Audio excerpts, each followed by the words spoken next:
Welcome to A Woman's Brew, where women talk about beer. Today's another cocktail-themed episode we hope you'll be nuts about.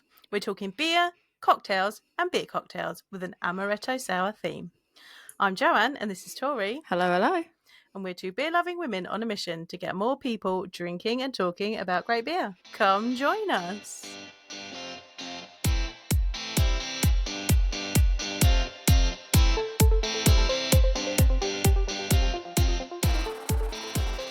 Right, Amaretto Sours. Amaretto Sours. Have you had them before? I have not. An Amaretto Sour? Yeah. I don't know. I quite like Amaretto. I like Amaretto. Like, I've drank... I normally, if I'm having Amaretto, I just drink it on its own. Oh, just on its own. So I definitely had a cocktail. This is many, many years ago when I was still at uni. It's my first year of uni. We went to Prague because there was a costume conference. As you do. There. You just casually do it. When you're European, you just casually go to Prague. Well, but also I just did really weird school trips when I was at uni. So my first year we went to Prague, my second year we went to Vegas, and my third year we went to Venice. So we went to the Science Museum in Boston, like probably every year. What can I say? Doing a costume degree is way more interesting, guys, just so you know. Anyway, I was in Prague. I remember we ended up, we were just wandering around one evening and we ended up in this bar and I ended up with, it may have been an Amaretto Sour type cocktail. It definitely had Amaretto in it and it was garnished with a persimmon. It was very interesting. I enjoyed it, yeah. So there might have been a bit of persimmon liqueur or something in it as well, but it was delicious. But I could never remember what was in it because it was not written in English. Yeah. And this is before Google Translate, where you just get your phone out, take a photo. What did we ever do before Google and Google Translate? How did we travel before? I thank you, Google overlords. I thank my Google overlords every day because I think, how did people travel before Google Maps and Google Translate, and on Google Translate specifically the ability to take a photo and have it translate? And read it. I use that all the time. But even when I was on cruise ships, Maps wasn't a thing. So Google Maps wasn't a thing.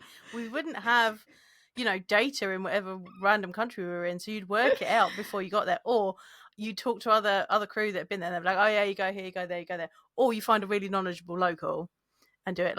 One of our best day trips was in Cartagena in Colombia. And we literally went and found a cab driver and we were like, right, we're crew, we're not tourists, but we want to see the old town and we want to go somewhere really good for lunch that you recommend. And this guy was like, right. I got you, fam. And he just took us. He was great. And we got in and we were like, what's your name? And he was like, Jesus. And we were like, oh, yeah, I remember you telling me about that. And he was like, no, Jesus. And we were like, perfect.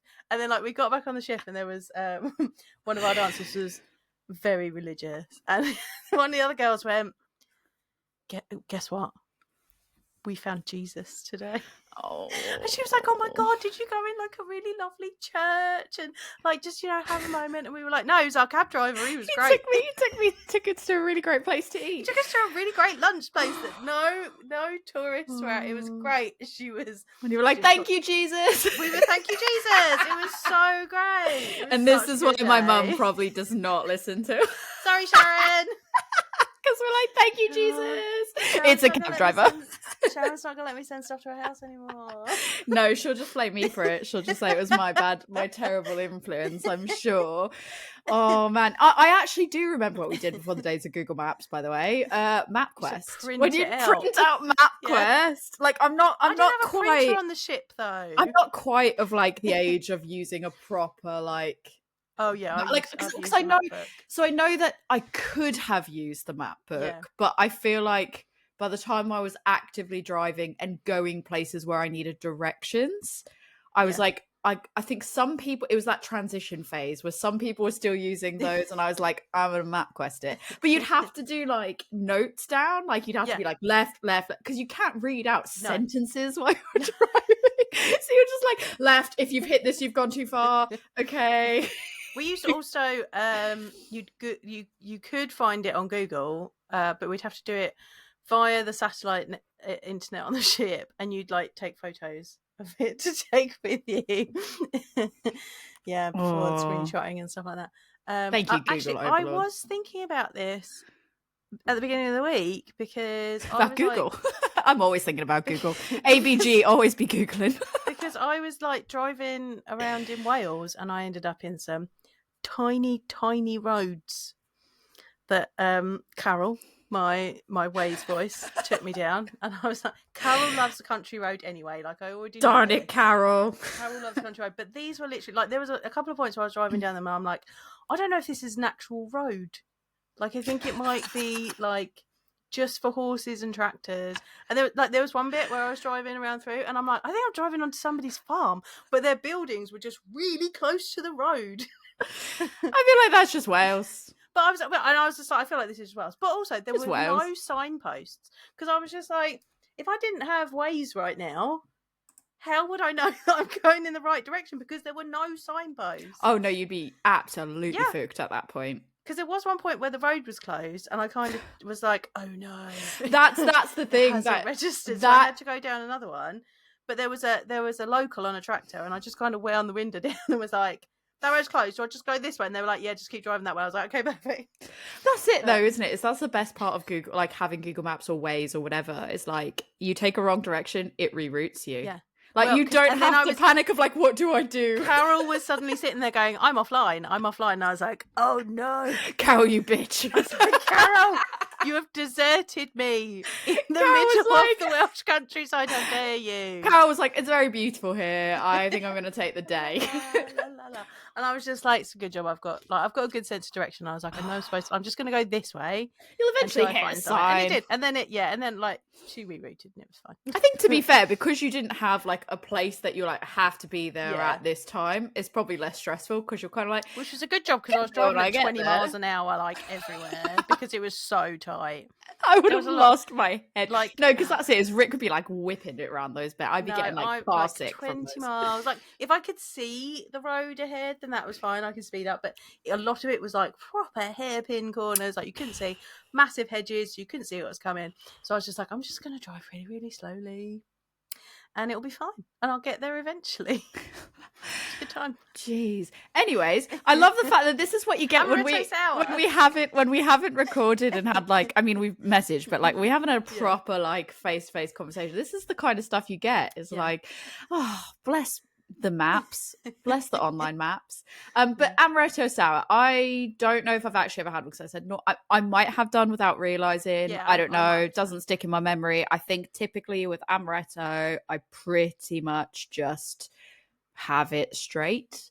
I might have had other cocktails with it because I think so. Hilariously, when we decided we were going to do this episode yesterday, and you went out and bought Amaretto, I was like, "Shit, I need to order some simple syrup," because I was like, "I can make it, but I really don't." So actually, hold on, I bought some today as well. Rewind.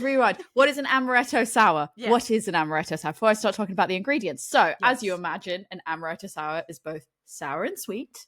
It's got lots of almond flavor, if you know what amaretto is. Amaretto being an Italian almond liqueur, which there's some interesting parts about that. But yeah, I've got you covered, girl. But yeah, it's basically amaretto, lemon juice, and simple syrup. It is effectively like, you know, the sour cocktails, which is effectively a spirit, a citrus juice, and a simple syrup. So that is what makes up an OG Amaretto Sour. The recipe that I found also uses egg whites. We'll talk about that in a bit, but the egg whites are for frothy texture. Eggs in drinks are not my jam, so I tend to skip them. Yeah, it's not that you can necessarily. It's not that you can necessarily do it wrong, but you will create a massive mess if anything happens there. I'm like, no, thank you. I just don't like the idea of uncooked egg in my mouth. I don't even like cooked egg that much, let alone raw egg. So I'm not. I'll have a scramby every so often. Okay. Like a breakfast burrito or whatever, but I'm really like I just can't just have any egg. It's got to be scrambies and needs to be cooked. I can't have uncooked eggs. I didn't know this about you. Fun fact. Don't. Well, like I'll have like omelets, like, but that's effectively just a cohesive scrambled egg, isn't it? Yeah. Like you scramble it and put it together. At a push, I'll have a Japanese omelet, which is basically the same thing, just in a slightly different format. But yeah, I don't do fried eggs. I don't do poached eggs. They that freaks me out, I don't man. like poached eggs. Yeah, poached eggs. Poached eggs are the ones that you sort of like steam and then you slice them and they're like, meh. Yeah. Don't do hard boiled eggs. Ooh, love a boiled egg. I don't. Like a runny middle though. Freaks me out. Don't like it. So obviously when I got this recipe and it was like egg whites, I was like, nah, big no. No, ma'am. Not here, not in this house. But yeah, just to translate, tell you like typically what the recipe works out to. I think this was, I've got like the actual measurements, but that, you know, if you're trying to make it at home and you want it bigger, smaller, whatever, effectively what it works out to is 2 parts amaretto to 1 part lemon juice to a half part simple syrup. And if you're using the egg white, it will be a half part of the egg white, but that is absolutely optional. And then you top it with a maraschino cherry or a lemon twist and or lemon twist for garnish. It does tend to recommend that you use fresh lemon juice, like freshly squeezed lemon juice, and that's because apparently you can taste the difference of a fresh squeezed lemon juice versus in the fridge stuff. I used in the fridge stuff because that's what we had for baking, and I was not about to buy a lemon just to zest it or just to juice it and then take the twist. I didn't. Because I was like, no, ma'am, if I can avoid going to the shop, I will. So I went to the shop because I knew I didn't have any of these ingredients. So rewind back to what we were talking about before. When we decided yesterday afternoon that we were going to do this, I literally was like, I could make simple syrup, but it's such a ball ache. And then what happens is I have to make so much to use like a pinch of it. Right. And then it's never like, I never feel like it's stored properly. And then I feel like I've got a bit like, I feel like it stays for ages in my fridge. I think the last one I made when we did a cocktail episode that I needed it was like maybe 6 months to a year ago, still sat in my fridge. And I'm like, I need to bin it, but I just haven't got around to binning it yet because I'm afraid to like open it up and dump it, which it's fine, but in my brain I'm like, oh yeah, I know, but I was like, oh, it's grim. So I bought some on Amazon yesterday knowing it was going to arrive by today at lunchtime. It's like, thank you Amazon and Google overlords. I didn't want to leave my house, mate. I was like, no, that's big fair. No. I was like, this could just arrive to me. But I went digging in my because I swear I could go up Lidl and buy some amaretto type drink, and then I was like, let me just dig around in my cupboards real quick. Your girl had amaretto in the stocked bar. I was like, hell yeah, got the fully stocked bar back there. And it's because I think the last time I bought it to make like peanut butter and jelly cocktail, like play around making peanut butter and jelly cocktails. So you have like Chambord. Nice. Normally like a hazelnut, but if you don't have a hazelnut, like amaretto, like almond will do instead. So I had it for that. Okay. And peanut butter cups. You can make like peanut butter cocktails. Right. So that's why I had it. And I was like, hell yeah, I didn't finish it. I forgot that bottle was in there. It was literally all the way at the back. And I was like, yes, get in. And then I had lemon juice in my fridge from like cooking and baking. So I was like, the best part is, and for this episode, I literally have the exact right amount of it. I was like, I don't even have to cut any of them short. It literally measured out to the exact right amount I needed. And I was like, lucky. Everything's, I needed a dub. So I was like, this is great. So I took it. So yeah, that's kind of what you went out and you got all your ingredients. I did. Yeah. So I bought amaretto and I bought some lemons and I was going to make simple syrup. And then this morning I was like, I had to get my car MOT'd. Like, I had to do the food shop anyway, so I was like, can I buy simple syrup? Let me look. And you can buy it in a bottle in Tesco's. Although, interestingly, if you go through the self-checkout, it will buzz as if it's alcohol. So I bought that weird. And some grenadine. Because you can use it for, no, because you would have known if it was your grenadine that set it off. So no, because I scanned the simple syrup first. And it was like, Boop, we'll have to approve this. And I was like, what? Because it's a cocktail ingredient. Like it's not, like it's just sugar and water, peeps. Come on. Like I didn't have a look on the back of the label, but apparently there is something in the Tesco simple syrup that sets off we need to approve this. But wow, interesting. I wish I had a boozy simple syrup. Mine's just the normal, the regular old. I don't think it's boozy. I think it's just normal. But I was like, interesting. I suppose because it comes up under the cocktail section, maybe. Yeah, but on Amazon, it's like it says for cocktails, coffee, and iced teas or something like that. So it's like recognise that it's not just cocktails that you'd use it for. Very weird. Don't know. But anyway, it set off the thingy, but it was fine. But so I've got all the bits, and then I think you have as well, done a beer cocktail version. So I had to fish around in my fridge and find what I wanted for that as well. But I got all the bits. I got my cocktail shaker out. Excellent. Mine's in the Check it out. kitchen because I made my drink ready and I've prepped the other one in the kitchen that I'll grab later because I didn't want to add so effectively to make this drink for anyone that's like, how do you make it? It's like super, super simple. All those ingredients literally just go in a shaker. And even including the egg white, and you shake it, you add ice to the shaker, you shake it well for about 15 to 20 seconds, basically until it's pretty well chilled, and then you strain it and serve it in an old-fashioned style glass. You top it up with ice, and then you add one or both or whatever garnishes you want. So I did a Chat GTP recipe, and I just said, give me a simple Amaretto Sour recipe, and mine is just it didn't have the egg white in it. It was just amaretto, lemon juice, and simple syrup. And it also said do it in an old-fashioned glass. I don't have an old-fashioned glass, so I do because I love them. I knew you would. They're my favourite type of glass that you gave me. Oh yeah, that's the pretty one from Bristol Craft Beer Festival. Yay! I thought that was appropriate, and I have a lemon wedge. I went with the cherries because I bought maraschino cherries. I can't find maraschino cherries. Oh, I think I did have to like really specifically buy them. Yeah. It was a really weird situation. You said last time you couldn't find them. Yeah, so I ended up ordering some because I was like, next time I'm going to be prepared because they can sit in the fridge for quite a while. Yeah. But yeah, I think I had an incident. So weirdly, because I know that there's not going to be a problem with putting the lemon juice in, but I thought I don't want to put the lemon in and shake it until I'm ready to have it. So I've left it all out there, ready to assemble, ready to go for the beer cocktails later. My beer one is ready. It's in the fridge though. But yeah, mine is not. This? Yeah, let's taste this because I've never had one. So I'm going to get a lemon wedge up my nose. I think. Cheers. It smells fucking gorgeous. It smells like straight pure amaretto.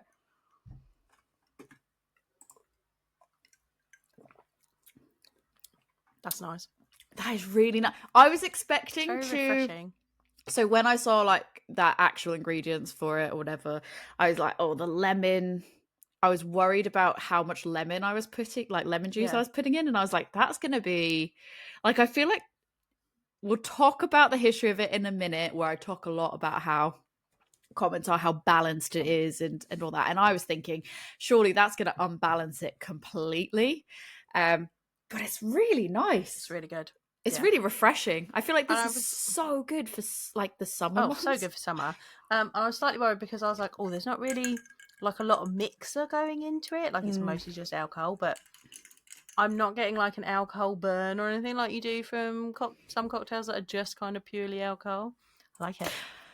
I think that I wonder if that is because it is danger juice. I'm wondering if that's just because like amaretto in general is so like it is quite sweet, and that's a lot of the things that when we will talk about some of that, like it is talking about how that makes such a good mixer because it's so sweet and nutty compared to the sourness of the lemon juice. And mine was like a non-concentrate or it was a concentrated lemon juice, so I was a little bit like, oh, is it going to be overly aggressive as well comparatively? But like it is really well balanced. It's really refreshing. There's no alcohol burn. It's great. And I feel like I can't believe I waited this long, multiple decades of my life. Well, I can believe I waited at least 2 decades of my life. But 2 decades of my life to try one of these. This is really great. And I love my glass, so it's just like, it's really adding to the effect. I did have a bit of a cherry emergency, though. The cherry fell in as I was walking in, and I was like, no. I had to fish him out on my little scale. It does look like that. Looks like a picture of what you expect an amaretto sour to look like. It does, doesn't it? Yeah. I think this might be my new drink of choice. I'm not going to lie. Ooh. I like Pina Coladas and all that type of stuff. I like White Russians. This is up there. Ooh. I made a Margarita the other day. I had a little sneak past duration while I was out and about, and I grabbed some good times. So I was gonna do it all properly and get like tequila and limes and all of that, and then girl, I got tequila. You just come round mine. I couldn't find tequila. I think that was the problem. It's surprisingly difficult sometimes to just find decent tequila, and you're just like, why? Tequila. So I did see a can, like a Dead Man's Fingers, can of Margarita mix, and I was like, oh, I can use that, and I got some fresh limes, so I did some of the margarita mix, some of the Good Times lager, and some fresh lime juice squeezed in. It was delish. Do you reckon you could make a beer cocktail margarita in the sense of like by blending beers, in the sense of if you had like a margarita goes or something like that, probably. And then mix that? Because I've got a margarita goes in my fridge. Margarita goes in my fridge, and I'm wondering, like, could you like mix that with a lager and then get like a similar taste? Do you reckon? Possibly. I'd probably add a little bit more lime juice to it. I guess it depends as well on what the and like be, which Mexican lager you use as well. Right. And it's not going to be air quotes as boozy, is it? Because you're mixing 2 beers rather than some spirit in there. But I wonder if it's more like would that scratch an itch for you? That's what I want to kind of play around. What we didn't do for this episode, because I was like, let's not do that right now. But what would be cool at some point, we talked about it before, was like, could we do an episode where we try to make these cocktails exclusively just like mixing, mostly just mixing beers with like a little bit extra, but instead of using like spirits and stuff, like could you mix multiple drinks together to get the same effect as a cocktail? But we didn't do it for this episode. Right, before we finish our bevies, should we get on to our first beer? Let's. Right, our first beer is The Way to Amaretto from Brew York and Unbarred. Now, I think this is the one that inspired the episode, right? Because you got us this. It was. I did. And we were like, oh, we can do another one of these. Because I think I'd seen this one, and I think at the same time, like in passing, I'd seen another one or two that had come out like quite a bit ago, and I was like, oh, that could be a good one if I could organise a few of them together. And then I thought, oh, you know what, it's such a faff, I can't be bothered to hunt them all down individually. And then I happened to go into, I think they had them in Elusive when I was there, and I was like, it's a sign, I'm buying them. So, and I love the label, it's really it's pretty. a scene of Venice, and it's just gorgeous. Another place that I went to on my university trip. I've been to Venice too, Joanne. I've been to Venice too, but not in my university. I went I don't know, 6 years ago. I then went when I was on the cruise ships. Did I go with Gordon as well? I had really good pizza in Venice. Yeah, really good pizza. Like just down a side alley. We just happened to find a pizza place down a side alley, and I was like, we were like, oh, this could be really good or really bad. Let's give it a go. And it was really good. And then at one point we had like cocktails by the water, and it was so lovely in the evenings. It's like everyone's just, they've got bottles of wine and they're just sitting by the canal, just drinking their bottles. Like you get it in the shop and they're like, oh, there's no seats there. No, that's okay. Just sit on the little bridges, on the stairs, by the canal, just sit there and chill and have some wine. So we went during Carnival. So there's just people walking around the square, like dressed up in carnival gear, like in masks and everything, just looking gorgeous, so that everyone takes loads of pictures of them. And I have this vivid memory of there was like a concert or something going on in the square, and they were just giving away Bellinis for free, and we were like, oh, thank you very much. Yes, please. We'll have some free Bellinis. Yes. I remember from Venice specifically, we found something called like Bag B&B. So that we had it on like the last day, because our flight wasn't till later, and we had to check out, and we were like, what do we do with our bags? And we were like, is there somewhere to store our bags? And we found some website called Bag B&B, where you just like, cool, I'll check my bag in here and I'll come back and get it later. And I remember we got there, and it was just some like random shop down an alley that just, we were like, our bags might get stolen. Which is what Venice basically is. Like, it's loads of just random little alleys. But it looked dodgy as fuck. Like, we were like, we're never getting our bags back. Our bags might be gone. They might have sold them by the time we come back. The first time I went, I remember that it wasn't as touristy as I went the next time. Like, I think when I went the first time on cruise ships, like suddenly there was a McDonald's and a Lush in the middle of it, and that hadn't been there before, and I was like, oh. If it helps, I don't recall there being that kind of stuff. Like, I don't recall it being, obviously it's tourist heavy, it's Venice, isn't it? Yeah, there's people, but then it was like the really commercial high street shops were then like suddenly there. You've got like oh, all the people, like it's just like, you know, that there's people, like there's areas where it's just people heavy, but when you go to like the back roads and it's so quiet and lovely, you're just like, oh, this is nice, I could stay here for a while. Yeah. Right. Should we try it? Yeah, let's try this drink. See how it matches our cocktail. This is going to be my 3,000th unique beer that I could be bothered to check in on Untappd. Goodness. I know that the reality is it's probably not, because I've probably just not checked in a bunch of stuff. Yeah, but I've been really good this year, and this is the one that will be checked in. So it's an interesting colour. It is more red than I thought it was going to be. Yeah, it's very pink. Yeah. To be fair, though, I didn't read the back of it when we got it. I just went, Amaretto Sour, let's have it. Yeah. Let's not read the back, because I think there's some bits on there that might give away what it's going to taste like. So I already read the back. Oh, you already read the back. But it's fine. Let's not read it out. Let's say what we think. I won't read it out loud. Okay.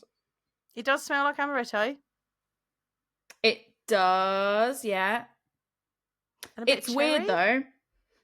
I had a sip of it already, so I think I can't tell if, like, when I say it smells like amaretto, and I was about to be like, oh, but I also feel like there's some spiced notes to it, but I don't know if that's because I taste the spiced notes, and now that's what's in my head, but I almost got cinnamony. I think I know where that is. Anyway, right, should we sip on it? Yeah. The first sip I had was, like, really incredibly tart. Yes, yeah, not in a bad way, just really, really tart. And I think it is still, for people that don't drink sours, I think this is still quite tart a few sips in. Yeah. But it's a very nice level of tart for me. I enjoy it. Yeah, exactly. I enjoy it. Like, when it says Amaretto Sour, like, it ain't playing with the sour. So if you're not a sour beer fan, this one is not for you. You know, unless you put some simple syrup in it. But sweeten it up a little bit. But interestingly, so yeah, I get it's quite tart. It's a bit of lemon, bit of cherry, bit of like almost cherry bakewell.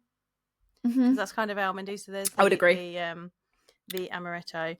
But interestingly, right, so now reading the back, this is with a bold and distinct almond flavour, the addition of sweet maraschino cherries and citrusy lemon zest help to complement this classic cocktail recipe.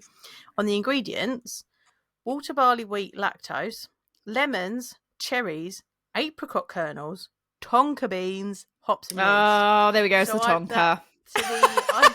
It's tonka. That spice that you're getting is the tonka. It's tonka. I didn't.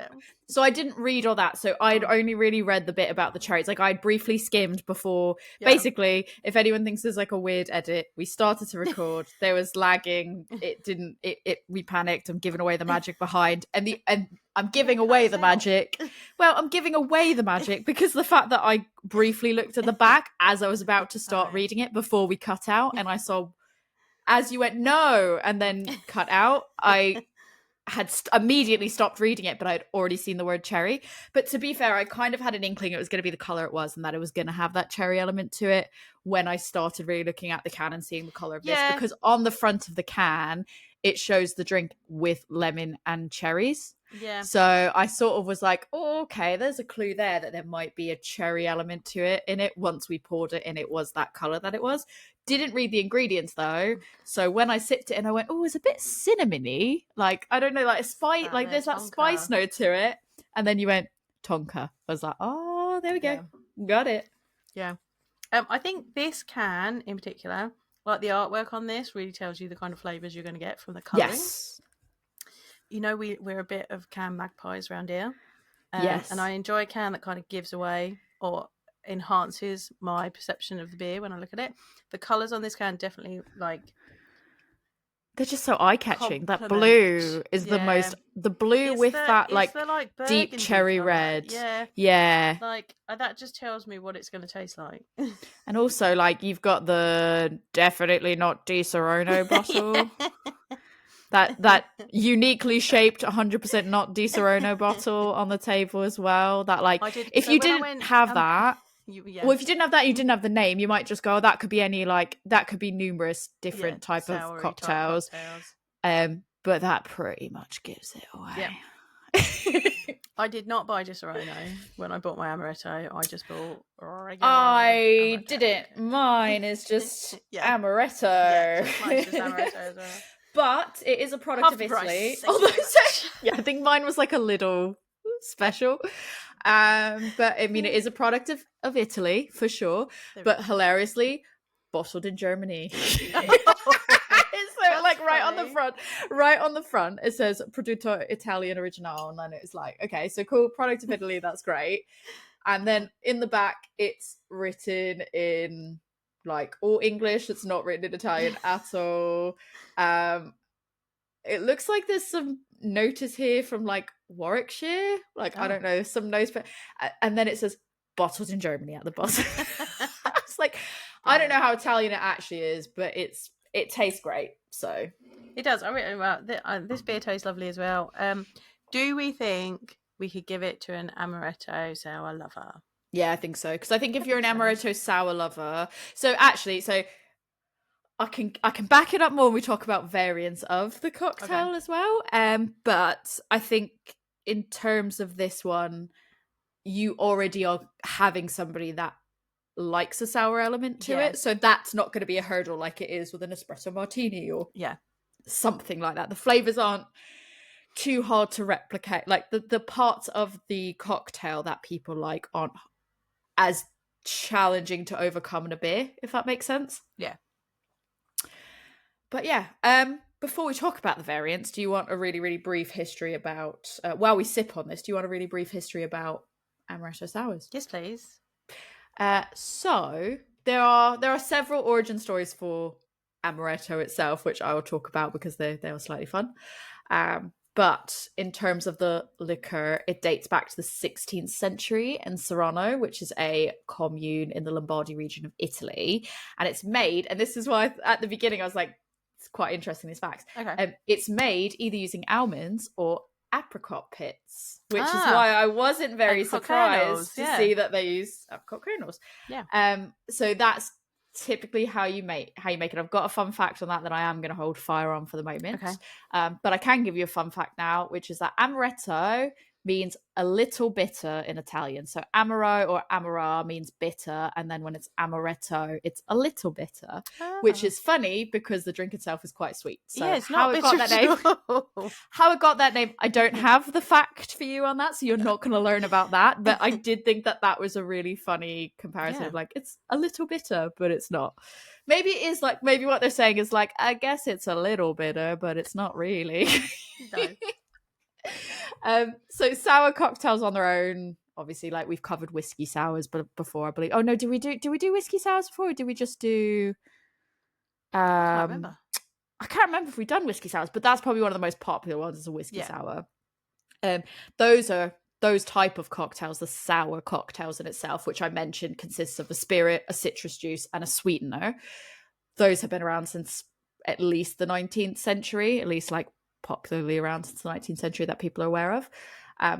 Amaretto sours themselves are believed to have emerged in the 20th century when amaretto was being exported. It started being exported out of Italy, and that's when it was gaining a lot of popularity globally, which was roughly, I think the popularity growing was roughly around the 1960s is when it was being exported and people were interested.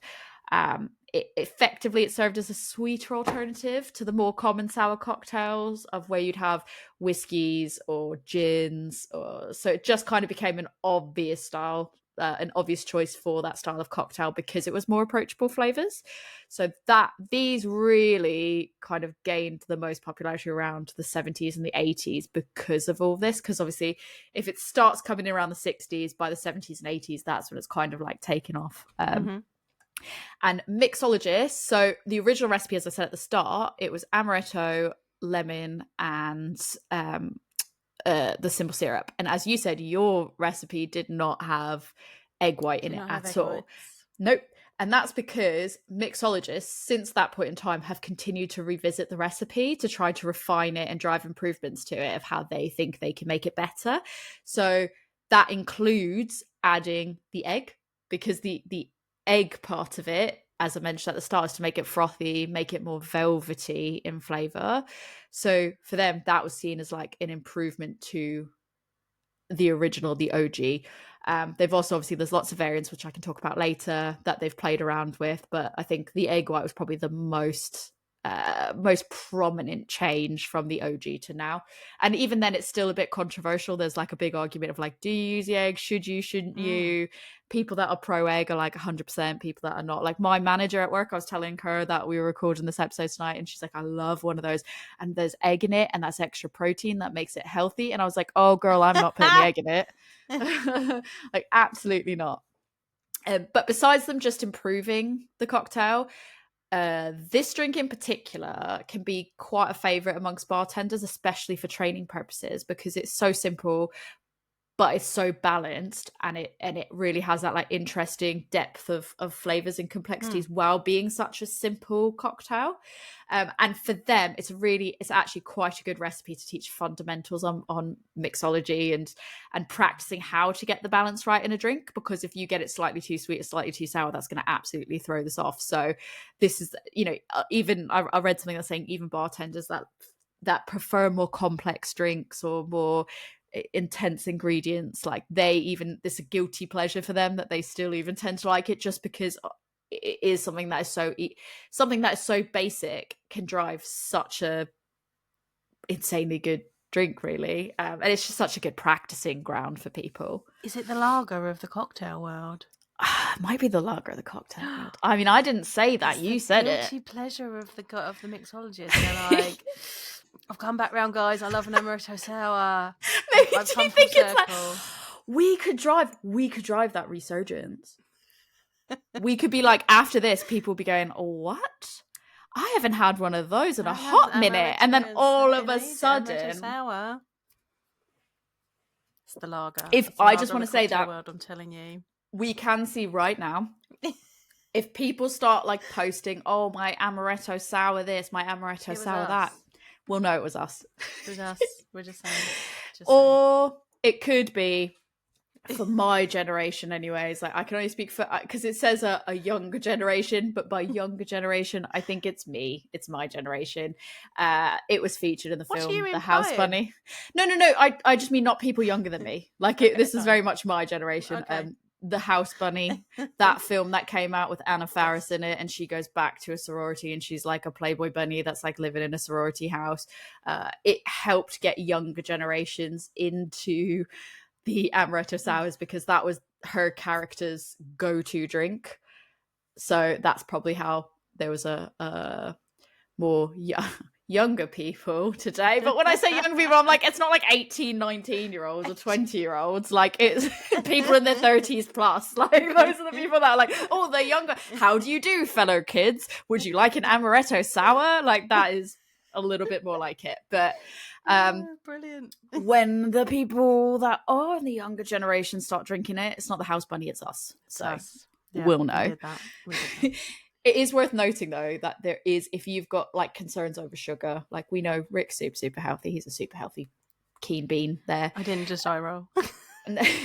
If you are one that's concerned with sugar, you have to be more careful about your sugar levels. This drink is quite calorific because of all the sugar that's in it. But you can make That's what makes it good. That's what makes it good. That's what makes everything good. But you can, if you are someone that has to worry a little bit more about your sugar levels, like you can substitute things to sort of bring that down by using like substitute sugars and those type of things, like sweeteners. But I mean, you kind of know when it's sometimes known as dessert in a glass or liquid dessert, that it's probably going to be sugar filled. So this might not be the cocktail for you. If you're it's definitely the cocktail for me, but yeah, if you've got any type of concerns where you have to watch that, it's definitely not for you. It's not the one. Food pairing wise, because I was like, I'm gonna look up food pairing wise as well. It typically does say, you know how we talk about you don't want too much of a similar flavor with too much of a similar flavor, so like you don't want too sweet with too sweet, but it does say that they actually pair really good with desserts. So especially, and I can understand why, chocolate cake and fruit tarts. And I think it's because that nutty element that you're getting, and it's the slight tart citrus that's kind of cutting through some stuff. That's probably why. I feel like with the chocolate cake, the amaretto is working really well. With the fruit tarts, even the nuttiness in the fruit tarts probably really helps. Yeah, because that's a bit like the pastry. Yeah. I bet it does pair really well without being too same. But apparently they also, the sweet and sour notes also complement spicy and smoky savory dishes such as tacos and barbecue. So there you have it. But to talk about the origin stories, for Amaretto Sours in general, interestingly, you know how normally on these episodes I can at least find some myths about how they came to be, or we have some rough timelines on things. I couldn't get any details around the inception of this cocktail. Knows. All roads just point to Amaretto was made, it was exported out. When it was exported out of Italy, it became popular. Bartenders liked it. They liked the idea of playing around with it. Sour cocktails, I feel like it was right place, right time. They happened to come out. Sour cocktails were doing its thing.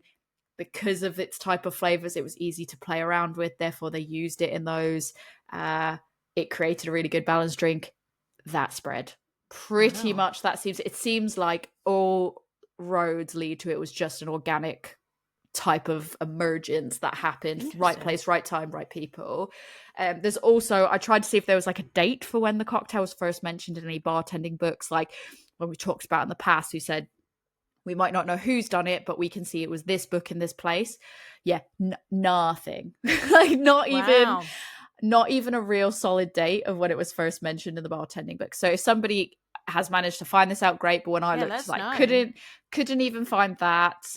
It's likely that it was just added to people's repertoires in the late 20th century, and that was just through word of mouth. It's basically a mixologist would create one themselves, play around with the drink, tell another bartender friend.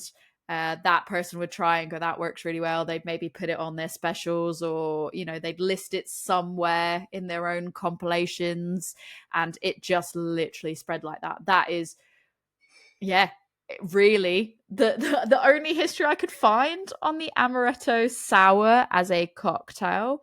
But yeah, it was also, I think, because at the time of in the 70s, when the amaretto liquor itself was popular and that was skyrocketing, people were trying to find ways to make cocktails with it.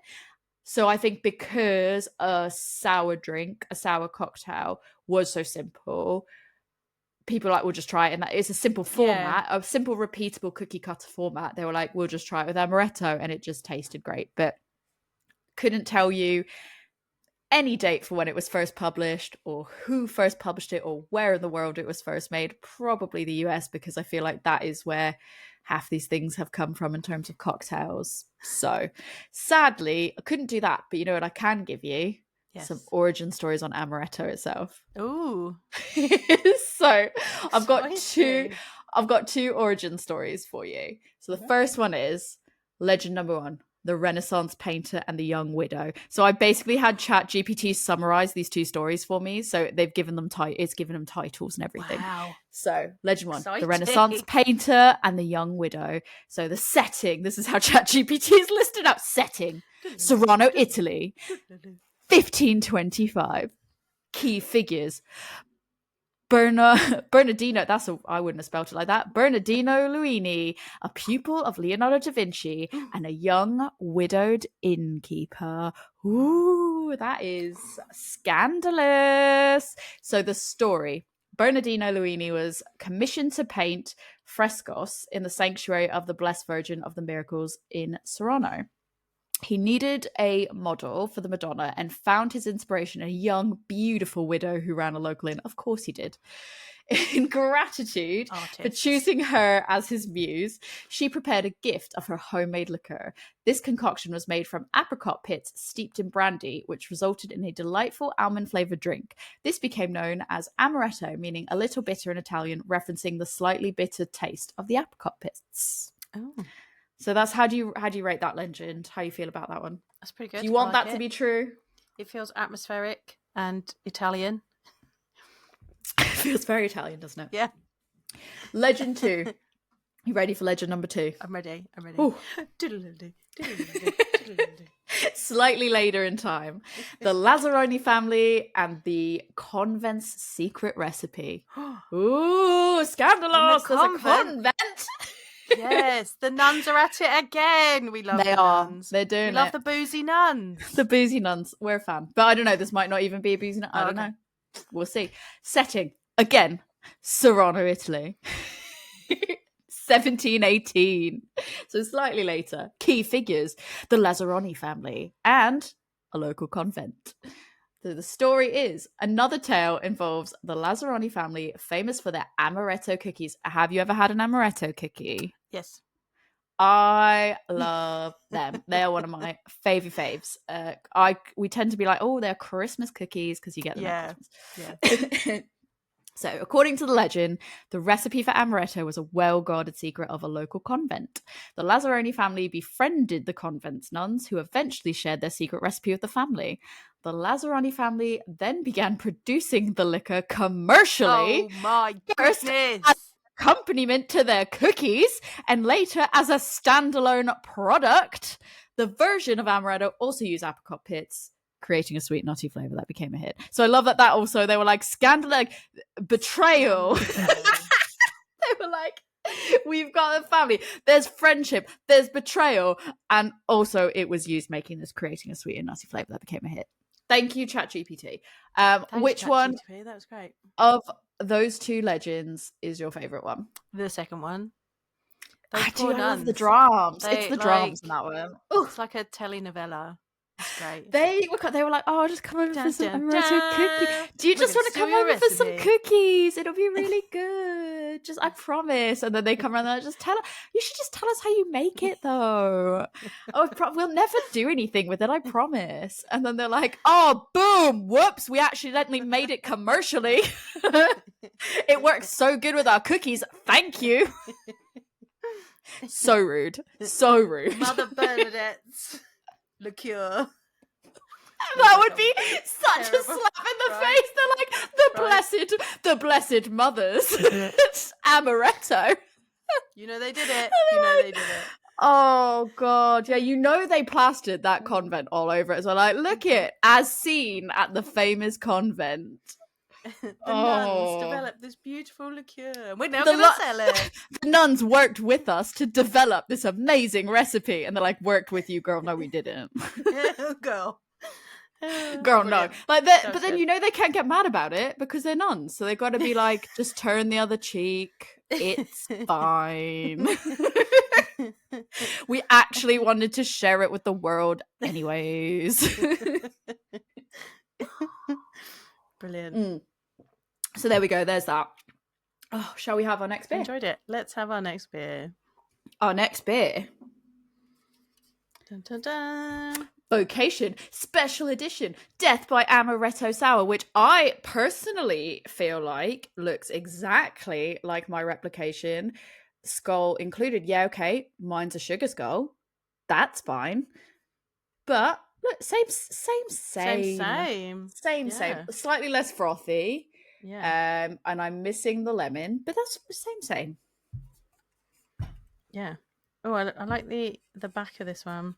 From a wicked salsa in Cuba to a smoky cocktail and in 1980s America, our journey through cocktails takes us to one of the oldest forms of cocktails, the sour. Despite sours having a long, rich history, our latest homage, the Amaretto Sour, is a far more modern take.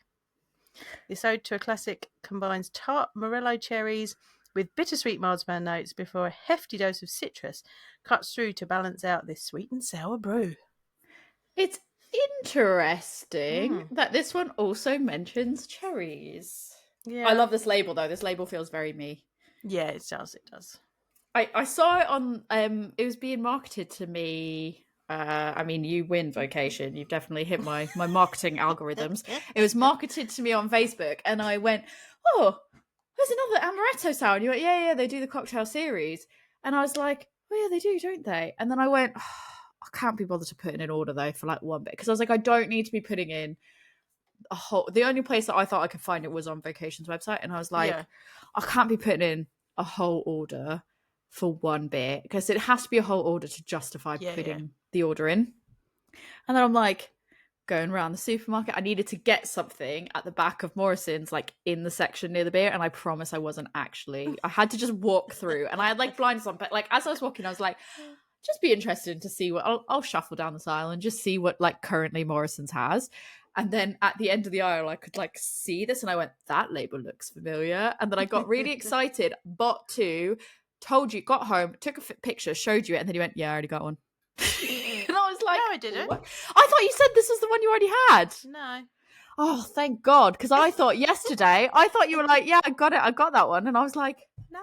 Oh, I thought you were like, now I've got beer. 2. What beer was that? I thought it was that one that you said you had 2 of. And I was like, did you have this one? Because I was like, I was really excited to have found it. Well, good. I feel better about it now. No, it wasn't that one. Can't remember what one it was, but don't know. Ooh. Ooh. It's starting to foam up. And mine's okay. Yeah, I just happened to see it by chance as I was walking down the aisle, and I was like, hey. This one is also cherry red. It is very much cherry red. And look at that beautiful head on it, though. It's like that very pale pink head on it. Arguably, this one is more deeper colour red. Yeah. It smells more cherry as well. It really does. And it has almost more of an acidic smell to it than the other. But you know what? This frothy head, that's like quite, I mean, it's been there for quite a minute. It's doing pretty good. Yeah. I think that's like even more of an ode to an Amaretto Sour. The froth with the egg white. There you go. You don't need to put your egg white in. Right, we're going in. Yeah, we're going in.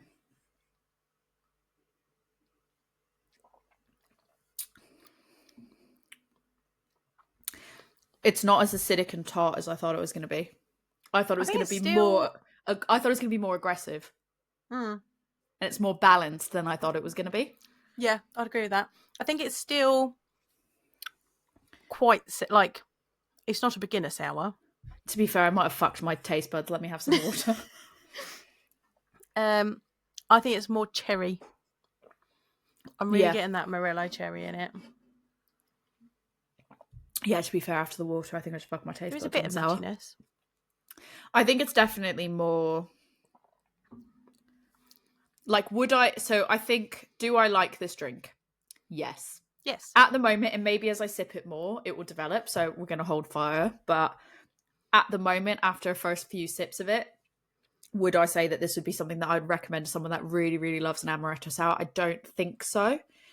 It tastes more cherry Bakewell to me. Yes. And it tastes really lovely. A bad thing. Like, it's not a bad thing.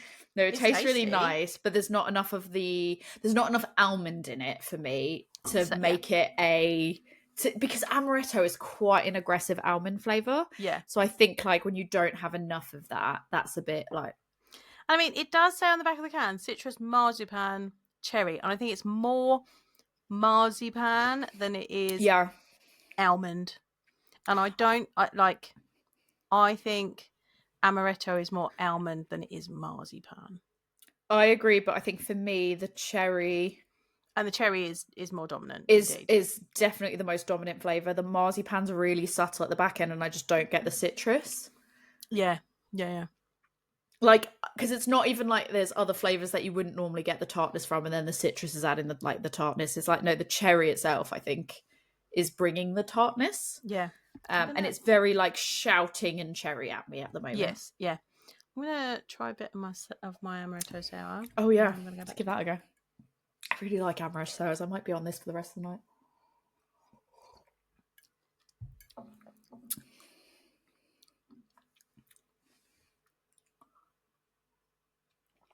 It just made it more sour, and I don't like it.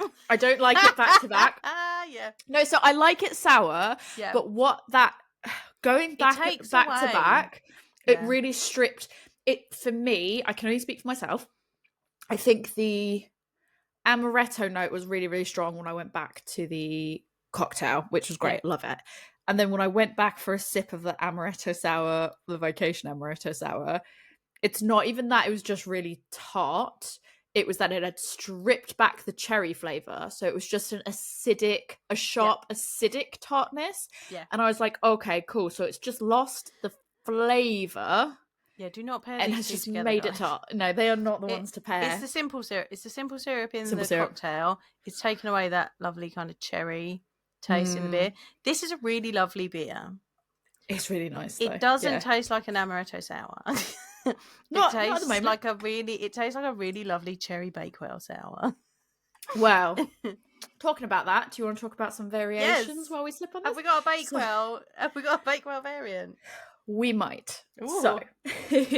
So when it comes to variations, because this drink, the simplicity of this drink, it lends itself to a lot of customizations. So some stuff that can happen is like you get infused simple syrups, for example. Like that's what some people do, is they'll go, I will change it by an infused simple syrup. Some people might add a cultural twist on it. So for example, in Japan, they might use yuzu instead of lemon juice, or they might use sake.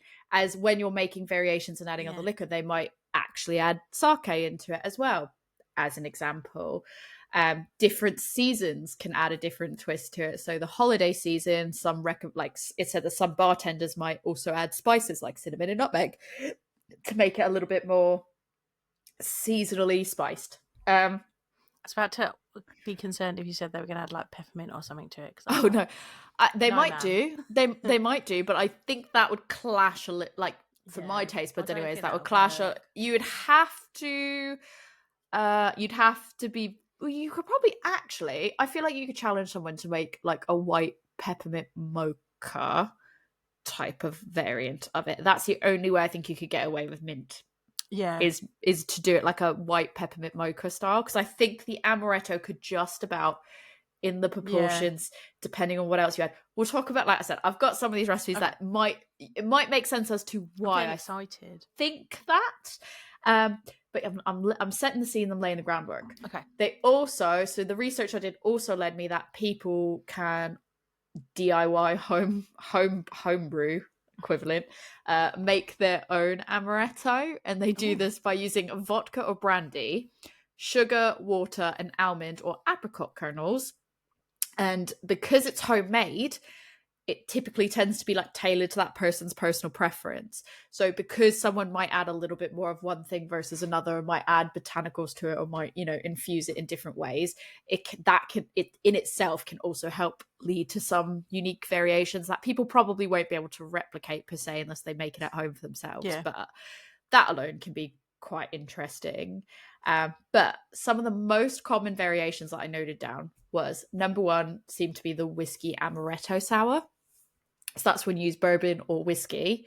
I still really struggle to kind of like know the difference, like to really properly know the difference between bourbon or whiskey. Like I know lightly what the difference is, but then sometimes I just kind of go same.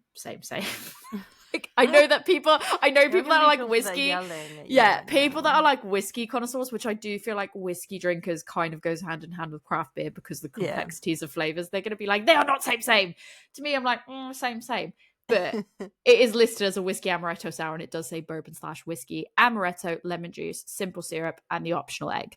You also have the Southern Comfort amaretto sour, which is effectively the exact same thing, but using SoCo specifically. So that was probably the biggest one that I saw, as well as like just using other spirit variations. So all the same key ingredients, where you have the amaretto, the lemon juice, the simple syrup. When I say for the future, when I say all the OG ingredients, that is specifically, I won't include the egg. I will say amaretto, lemon, and simple syrup.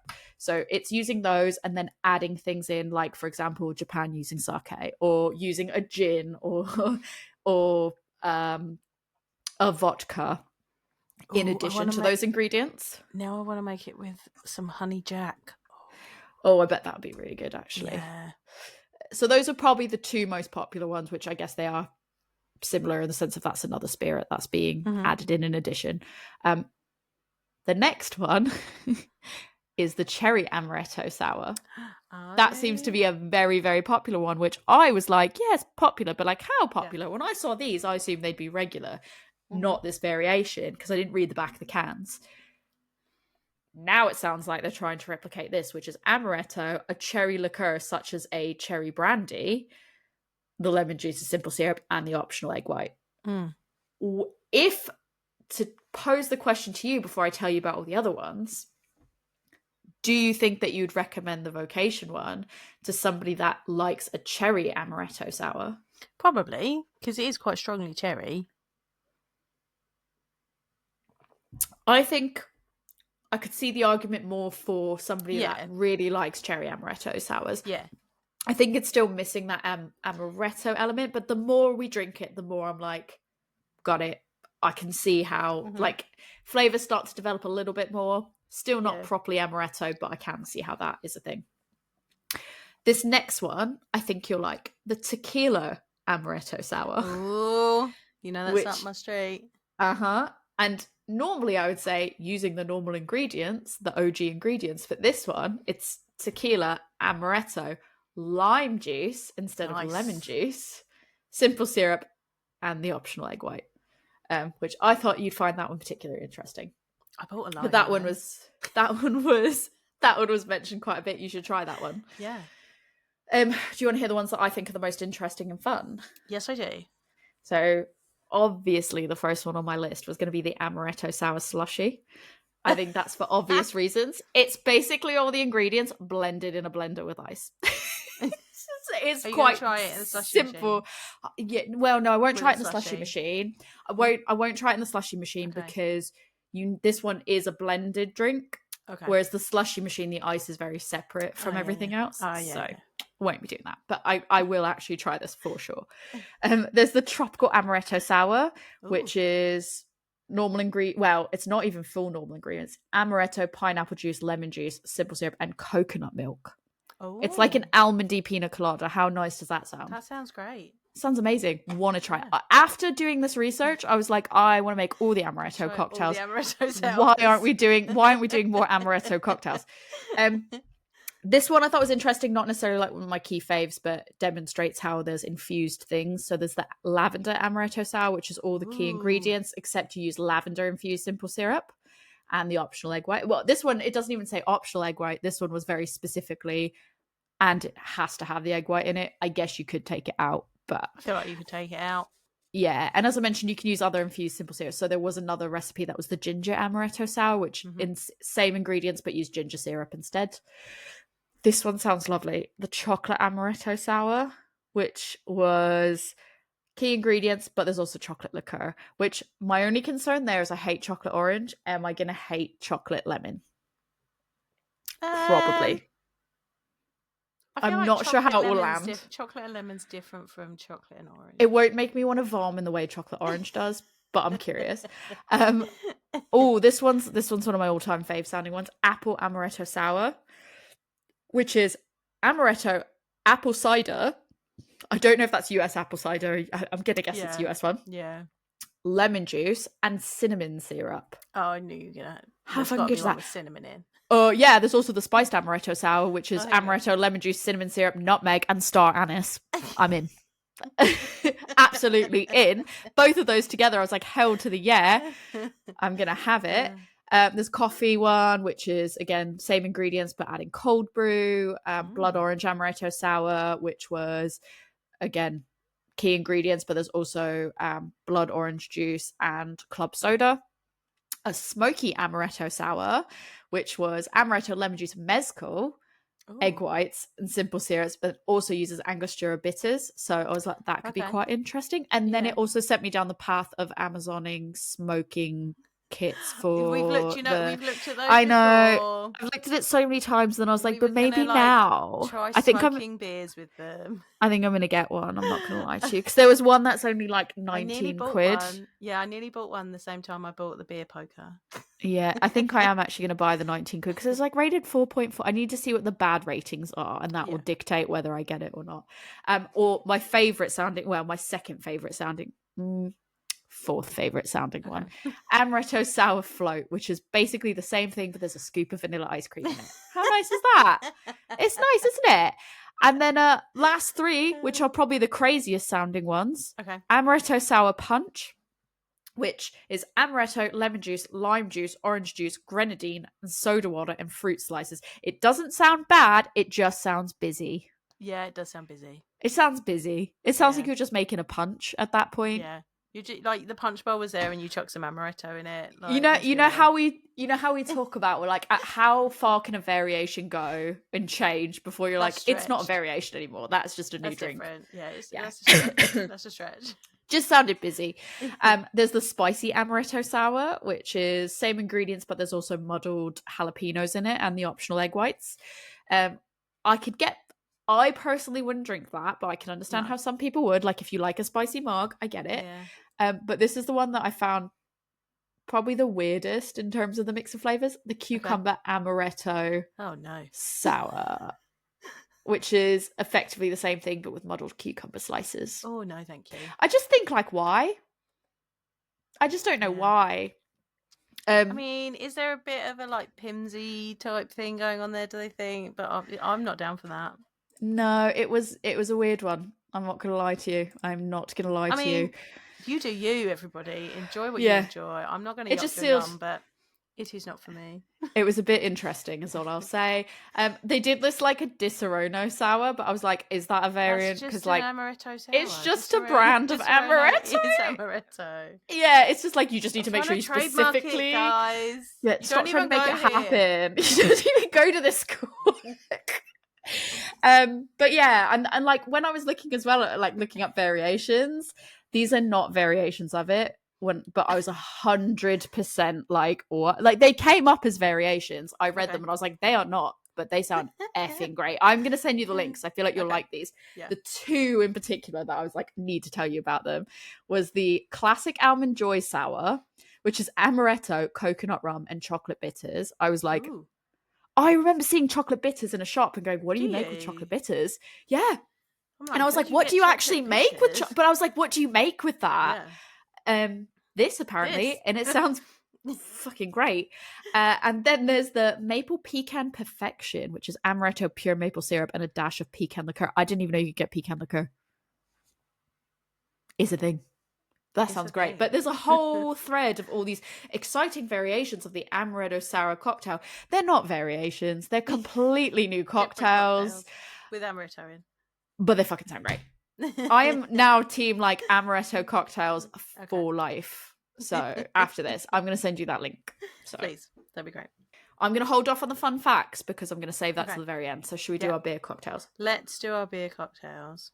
So where did you get your beer cocktail recipe from? So I Chat GPT'd it because I think it's fun to ask Chat GPT to make the beer cocktails, and then I think I knew you were going to do that as well, so I'm really interested to see if we basically were given the same cocktail or not, because I tried two slightly different prompts and got the same thing. What does yours look like? This is what mine looks like. This is what mine looks like. So mine basically looks like, mine's a light colour, there's a big foamy head on it. So mine's been sat in the fridge, so it's not got a foamy head on it. But so I asked, create a beer cocktail inspired by the Amaretto Sour. So it basically gave me the same Amaretto Sour recipe that it gave me from before, but it said add a light beer, such as a lager or a pale ale. So I was like, I'm not going to add a lager to it. Let me add a pale ale. So I had Heathen American Pale Ale from Abbeydale in the fridge, and I was like, aha! And that is like it's mosaic single hopped, so it's got citrusy notes. So I wanted a citrusy pale ale, so that's why I added to it. I haven't drunk it yet, but I did my lemon wedge to it. There we go. Interesting.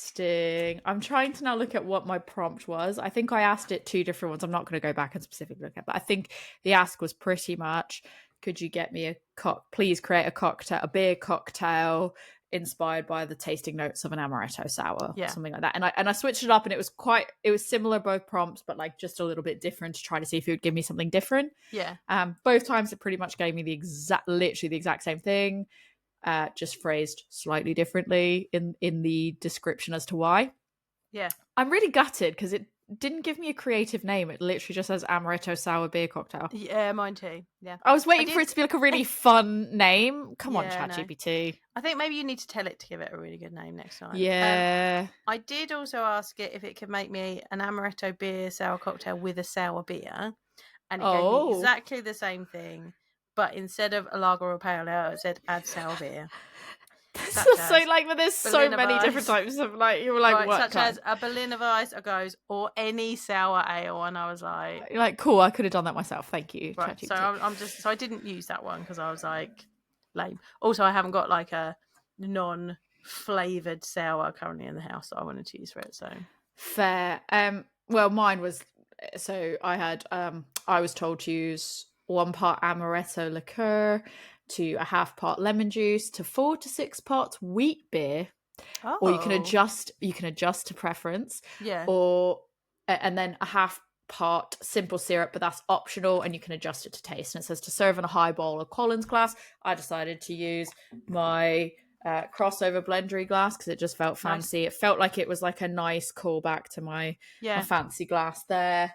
So mine said put it in a pint glass, but there's no way it would have been far too small in a pint glass, which is why I'm using my Indie Beer Feast. Yeah, because that's like the sizing of it. Like, I guess you could scale it up, but too small. It would have been too small to go. Like, I only asked for 180 ml of beer, so I was like, yeah, no. Mine was the same, 180 ml. Yeah.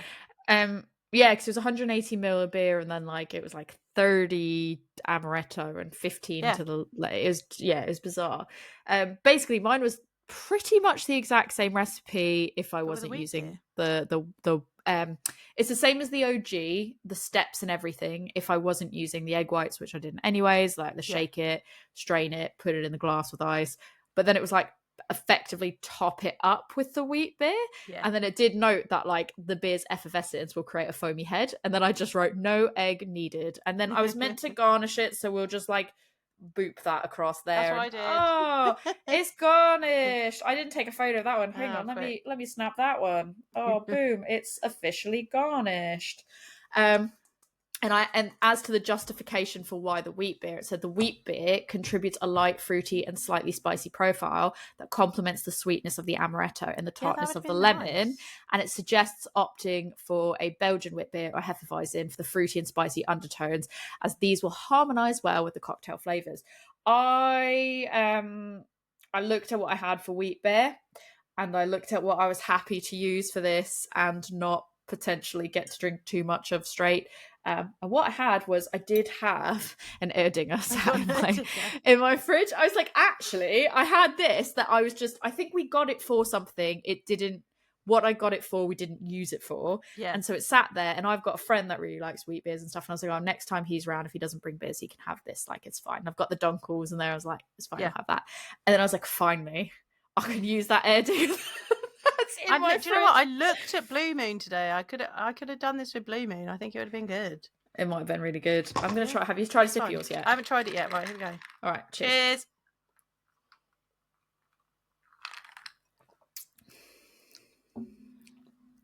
You know what? This is weird and pleasant. Good. It's very good. This is great. So mine is great because it has like the heavy amaretto-ness, but the banana-y type of notes that kind of you can get in the wheat bit, like it's really working. And you don't get a lot. There's only 15 ml in mine of the lemon juice, so it's not massively overpowering in comparison to all the liquid that's in there. It's just it's not massively sour compared to the other amaretto sour. It's really nice. So the amaretto is pairing real well with those like citrusy, mosaic can sometimes give you a bit of blueberry. Like, it's pairing really well with this. Like, this is a summer cocktail, people.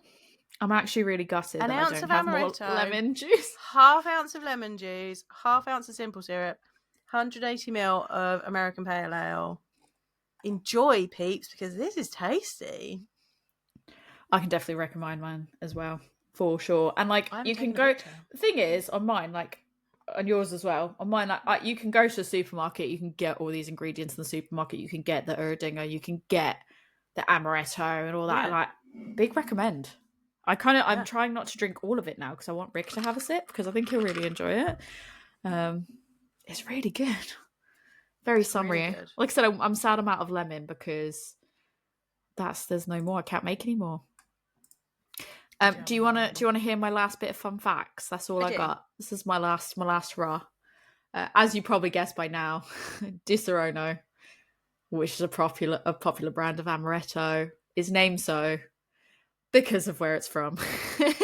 Di in Italian quite literally translates to of, and so Di Serono is of Serono, which is where they've made it. So there you go. Have you had, side note before I give you the rest of the fun facts, have you had, is it white Di Serono? No. What's different about white Di Serono?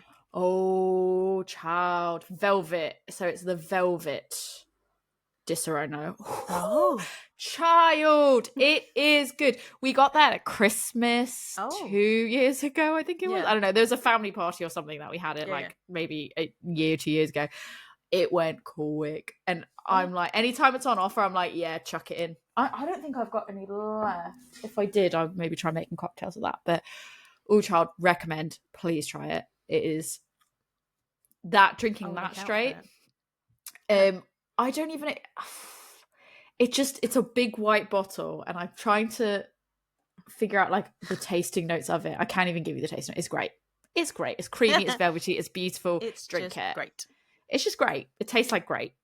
It tastes like great.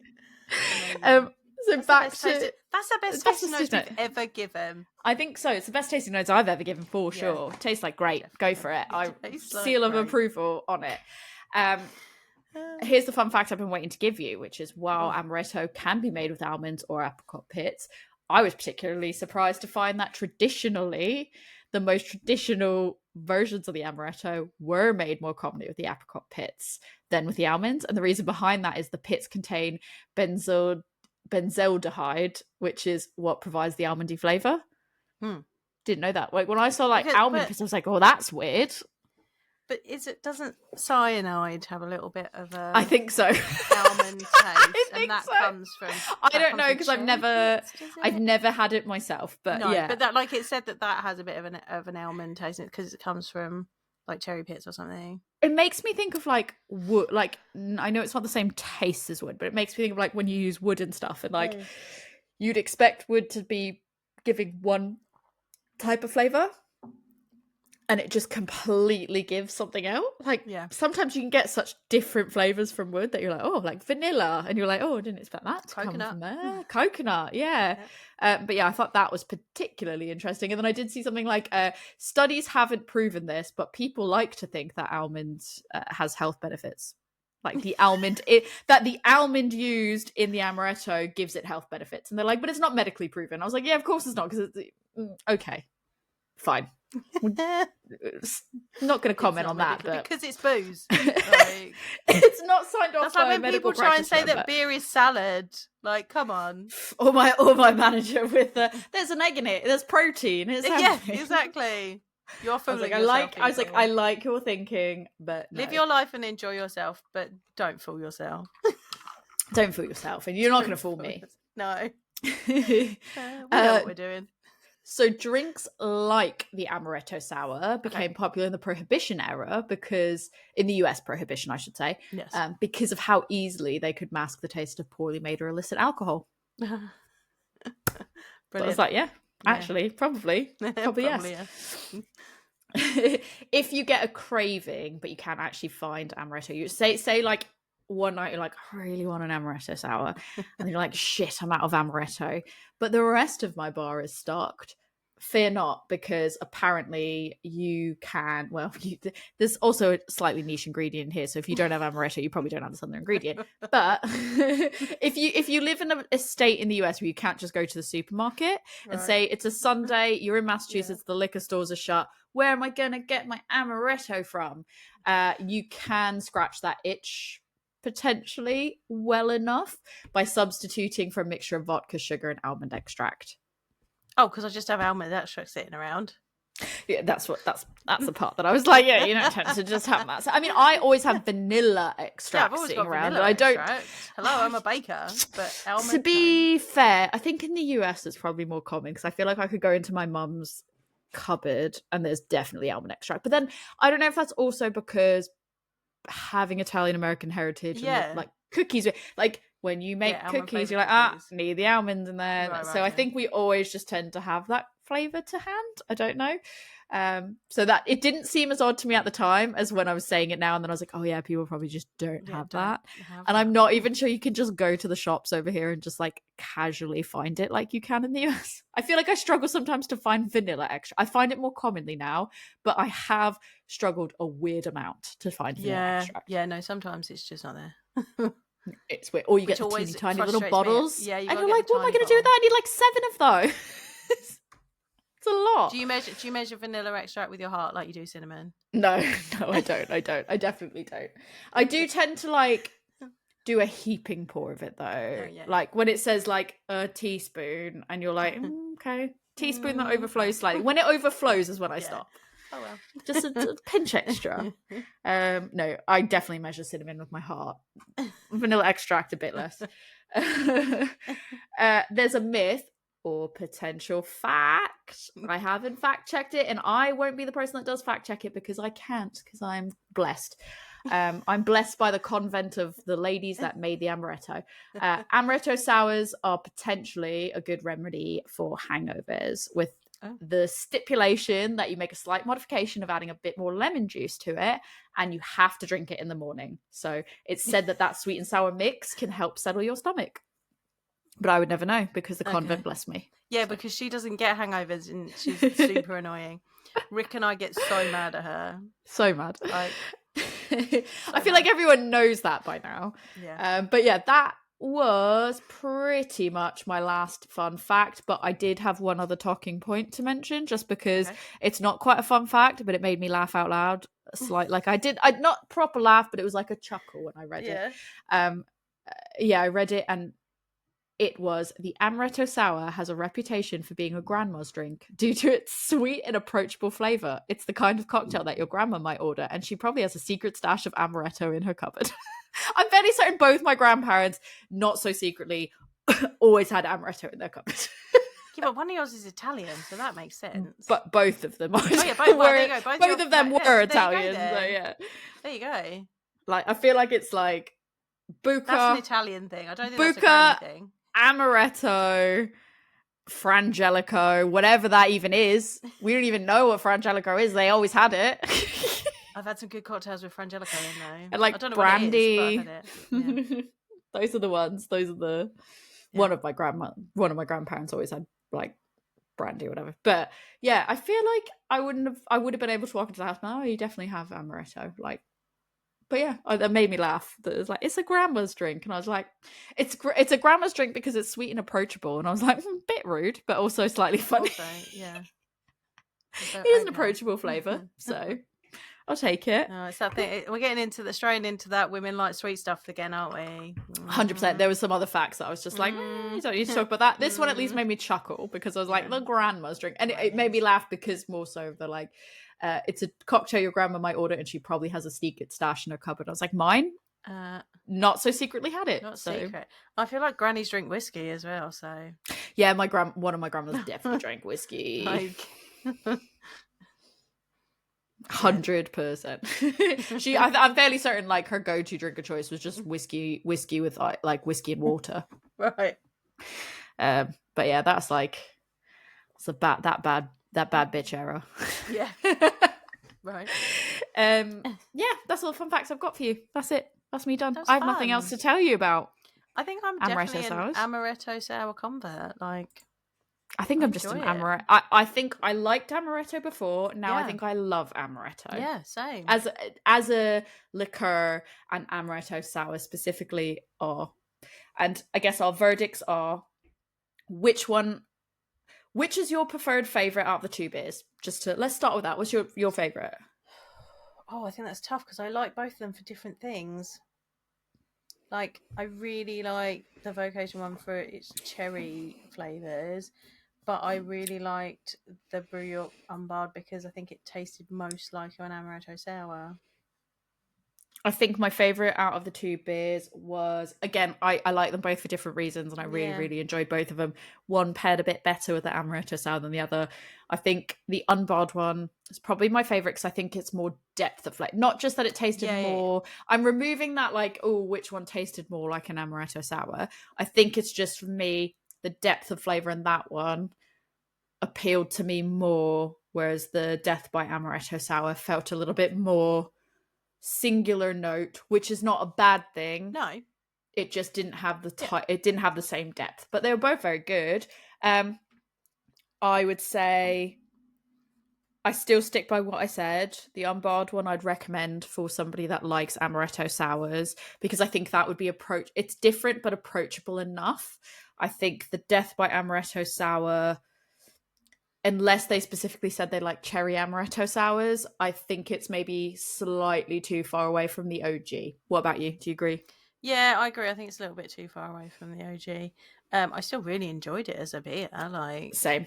But we came into this with a specific objective, and the objective was find beers that are like an amaretto sour, and this one's too cherry, I think, for that, unless you're a person that enjoys a cherry version of it. So agree. yeah. And I've not had it, so I can't even say how that sounds. This is my first proper amaretto sour, so I'm really enjoying my beer cocktail. Well, I was going to say, how does your beer cocktail version fit into all of them, like including the OG? I mean, I really like the OG cocktail. But I enjoy the spritziness. Like, there's just another layer of flavors that's been added in by the pale ale that I'm really enjoying. I want to try it with a wheat beer now. We might have to do like a swap. Maybe that could be a bonus one, like we've done with the other ones. We'll do a swap and make the other person's cocktail and see how we get on with it. That'll be fun. So I've enjoyed this one. It's tasty. This is great, and there's some fun fact. Even though there was like really vague.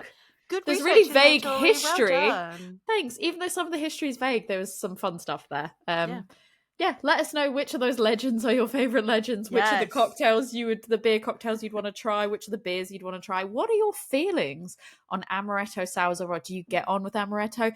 Do you use the egg? Yes or no? Jo, that's the big question. If people want to talk to you and tell you, are they pro or anti egg in cocktails in general, where can people find you? You can find me on social media with Love Beer Learning is my tag. You're mostly going to find me on Instagram, but I'm also on Facebook, TikTok, Pinterest, X. Like I'm very rarely at those. You'll find me on, if you message me on Facebook, I'll find you. But come to my Instagram account, Love Beer Learning. Talk to me there. Are you pro egg? Are you no egg? Do you want to try these cocktails? Let me know. Are you pro or no? I like that. Are you pro or no? Pro or no on the egg? Pro or no? That's going to be my new, if you're watching the video, that's going to be my new thing. Pro or no? No. You could also come to my website, which is lovebeerlearning.co.uk. There's a blog there. Maybe I'll put some of these recipes up on there. That'd be fun. Or you can email me, lovebeerlearning@gmail.com. Tori, if people want to talk to you about why you do not use egg in your cocktails, I think I've made it very clear. I am no. She is no on the egg. I am no. They want to be like, girl, you have to try this one with the egg. Like, it makes I'll a difference. Be like, where can they get hold of you? No. But if you want to give me other fun variations that you have heard that I haven't talked about, or if they can tell you where to get those chocolate bitters. No, I know where to get the chocolate bitters. You know where you got the chocolate bitters. Yeah, I know where to get the chocolate bitters. I'll let you know where to get the chocolate bitters. I have to just double check over here because I've seen them in multiple countries and I'm like, where do I go? Oh, what is that? Double check and I'll let you know. But if you, feel free to tell me more recipes that use chocolate bitters, but more specifically back to the amaretto. If you've got more fun amaretto recipes, please share them with me, or fun variations on the amaretto sour that we haven't talked about today. You can find me on Instagram at adventures_in_hoptimism, or you can email me at adventuresinhoptimism@gmail.com. If you want to talk to both of us, weigh in on whose cocktail sounds more delicious. I think they both sound delicious. I don't think that this is not, there's enough room at the table for all of our cocktails. Mm-hmm. But if you want to weigh in and say which cocktails you think sound great, tell us, give us both recommendations on other amaretto sour themed beers, maybe ones that aren't cherry related, just plain old amaretto sours. Or even better, if you can tell us how to replicate an amaretto sour using just beers as mixers, as we talked about at the beginning of the episode, please let us know, DM us, tag us in things, whatever you want to do on Instagram at A Woman's Brew, or you can email us links at awomansbrew@gmail.com. One of us will get back in touch with you. We're also on Facebook. We're on X, but we probably won't look there. I can't even log back in now. I have placed so many stickers for our podcast across the US and Canada, including 2 different airports. Naughty, I did it. And I'm about to probably try printing. I've remade the stickers slightly with a new link to our link tree, and I'm going to be printing out on glossy paper to see how they come out. So they could be coming to a beer festival or a venue or wherever near you, wherever I can be asked to stick them. Sometimes it will be approved by staff. Sometimes I'll just go, that looks like there's other stickers there. I probably won't do it if it doesn't look okay. So if you see a sticker somewhere that doesn't look like there's other stickers, it wasn't me, because I don't like to break the rules. But you might see them across Europe soon, because I'm traveling next week. So stay tuned. Maybe we'll post them somewhere if anyone wants some, which I can't imagine anyone does, but if they look good enough, maybe someone does. So yeah, well, that is us. Let's go finish our cocktails. Cheers. Cheers.